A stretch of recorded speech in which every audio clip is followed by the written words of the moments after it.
Deputy transport commissioner हनुमाकुंडा के मकानात पर ACB के धावे। एंटी करप्शन ब्यूरो के हुक्काम ने जिले जगतियाल में हनुमाकुंडा के deputy transport commissioner P Srinivas और इनके रिश्तेदारों के मकानात पर धावे किए।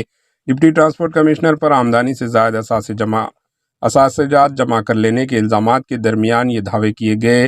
ज़राए ने बताया कि हनुमाकुंडा में श्रीनिवास के किराए के मकान के अलावा जगतियाल और हैदराबाद के इनके रिश्तेदारों के मकानात की भी तलाशी ली गई। Deputy superintendent police anti corruption bureau Karimnagar Ramanamurthy की क़ियादत में जगतियाल टाउन में इलाके विजयपुरी में श्रीनिवास के रिश्तेदारों के मकान की तलाशी ली गई, जो रात देर गए तक जारी रही। Bureau report, H news.